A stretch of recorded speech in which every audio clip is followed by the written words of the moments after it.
J'ai découvert des jeux comme BioShock quand j'étais au lycée, j'ai kiffé BioShock. Avant ça, je savais pas que le jeu vidéo pouvait raconter une histoire vraiment profonde sur des trucs de société, quoi. Enfin, BioShock m'a marqué à ce niveau-là. Et ensuite, je suis parti sur un autre truc, j'appelle ça les secrets en caméra libre. Je prends un jeu, je débloque la caméra et du coup, je vais traverser les décors, je vais aller dans des zones qu'on peut pas voir normalement. Et moi, j'ai une chaîne YouTube qui s'appelle Edleton dans laquelle j'explore un petit peu l'arrière du décor des jeux. Je vais casser un petit peu les jeux et montrer comment ils sont faits, tous les petits trucs qu'on voit pas normalement.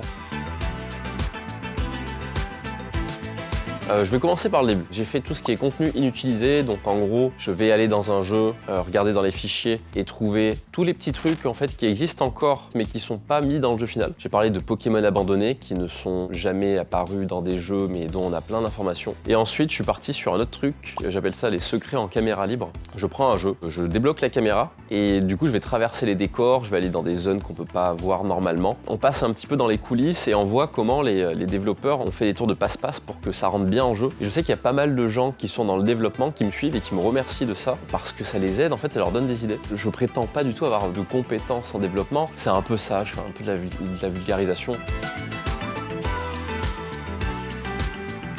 Je pense qu'il y a eu des phases en fait, Spyro, Ape Escape, Crash, mes premiers jeux. Puis j'ai eu la phase Pokémon aussi quand j'ai découvert Pokémon. Puis après j'ai eu toute une autre phase où j'ai découvert des jeux comme BioShock quand j'étais au lycée, j'ai kiffé BioShock. Même récemment j'ai découvert il y a quelques années les Half-Life. Et là en ce moment je suis sur les Mass Effect, tu vois, et Mass Effect je kiffe.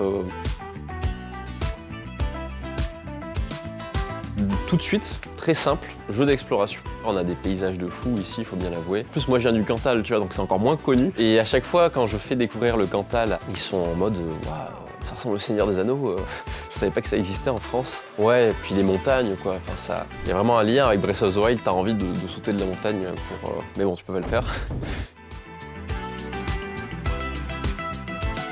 Écoutez, vous pouvez me retrouver sur YouTube déjà. C'est là où je fais mes lives aussi, je passe pas du tout par Twitch. Et je suis aussi sur Instagram et TikTok. J'ai commencé à faire des vidéos en caméra libre dessus aussi. Donc voilà, vous pouvez me retrouver là-bas. En vrai de vrai.